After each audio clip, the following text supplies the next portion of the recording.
My mother is not my mother. Our home sat nestled amongst rolling hills and towering pines, a quaint country house my mother had owned since before I was born. I knew every creaky floorboard, every slightly misaligned picture frame, every rusty hinge on the kitchen cabinets. They were memories in themselves, lullabies of nostalgia whispering a lifetime of love and laughter.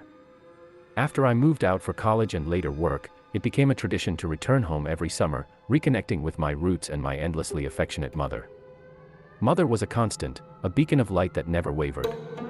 Her laughter was as contagious as it was comforting, the touch of her hands, worn yet warm, bringing an immediate sense of security. Yet, as the world spun and time bore its weight on us, the inevitable was bound to happen. Mother was growing older. I began to see it in the way her hands trembled ever so slightly as she poured tea into our cups, the faint lines on her face deepening. But that was life, wasn't it? The onset of forgetfulness wasn't alarming at first. I brushed it off as the standard signs of aging. She'd misplaced her reading glasses, then forgot where she'd kept the knitting needles, even overlooked the simmering stew on the stove one day.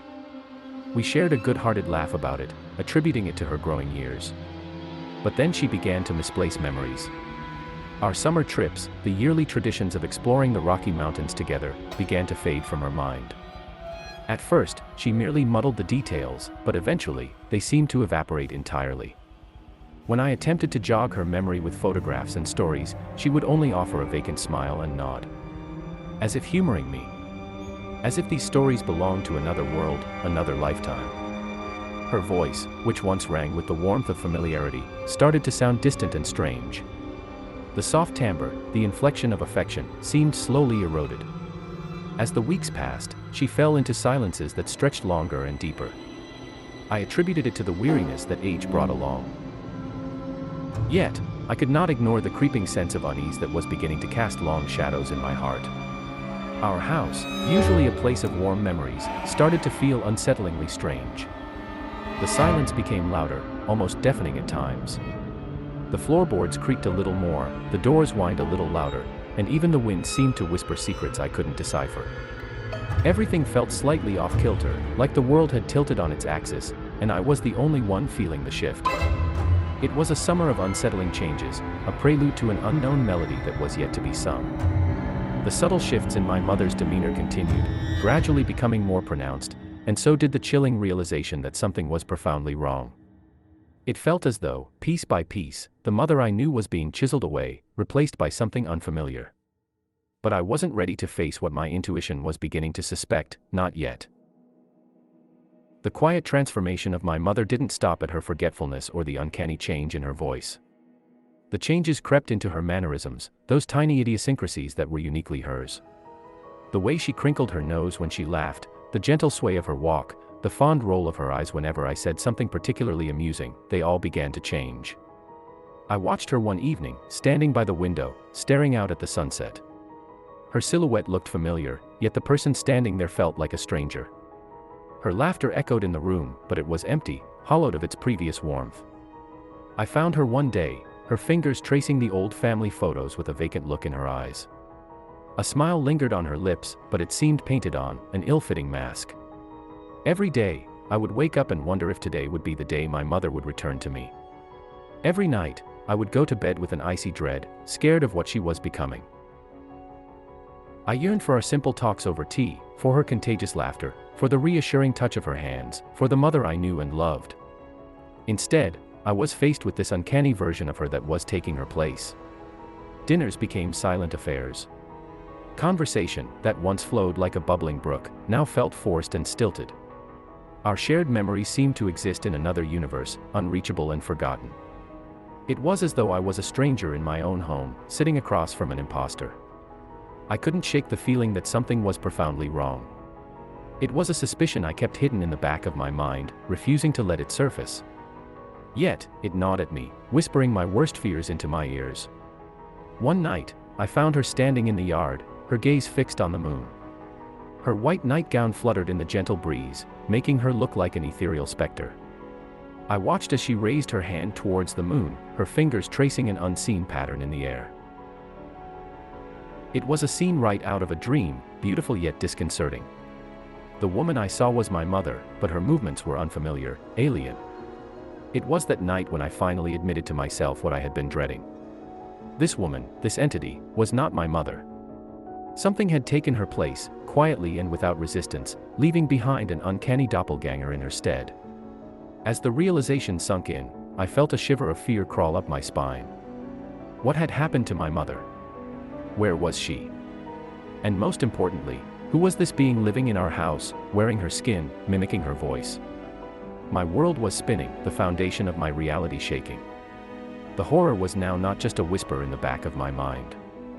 It was real, tangible, standing right in front of me. The nights that followed were restless. My mind was a whirlwind of fears and suspicions, a nightmarish echo chamber. I started noticing peculiar things around the house. Things that shouldn't be, strange scratches on the floorboards, unfamiliar symbols drawn in the dust, a faint smell of decay seeping from the basement. Every creak, every whisper of the wind felt like a warning, a prelude to a dreadful revelation. One afternoon, I found myself standing at the edge of the woods, my gaze drawn towards a patch of grass that seemed out of place.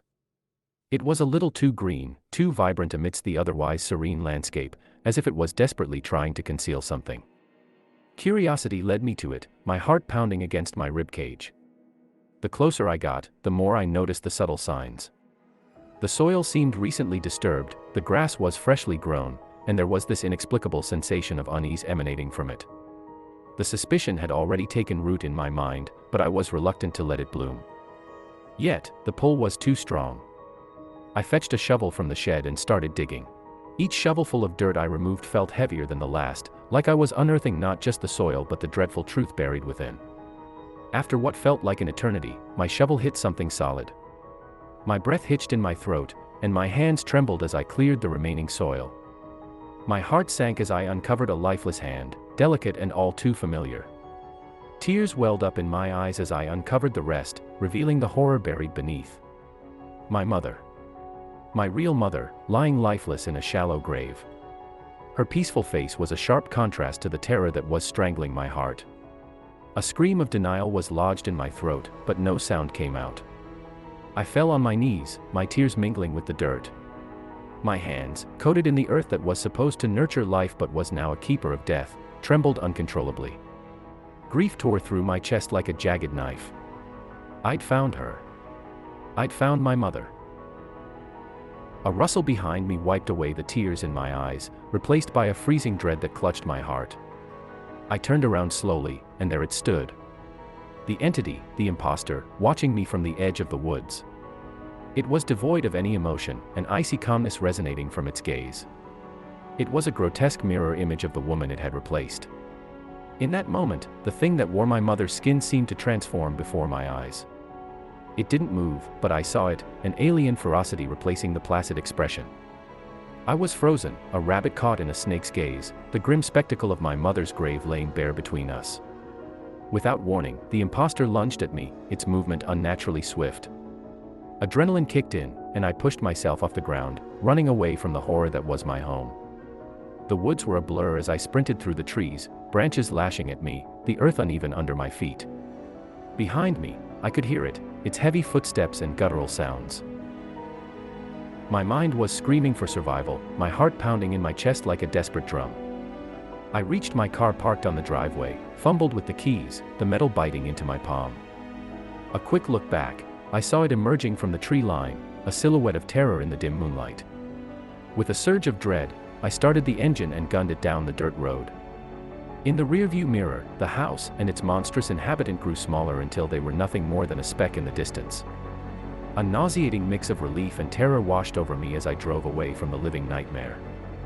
When I returned with the police, the morning sun seemed almost inappropriate, casting a cheerful glow over the sinister reality of my childhood home. With a deep breath, I led them to the shallow grave in the woods, only to find the house eerily empty. The entity, the imposter, was nowhere to be found.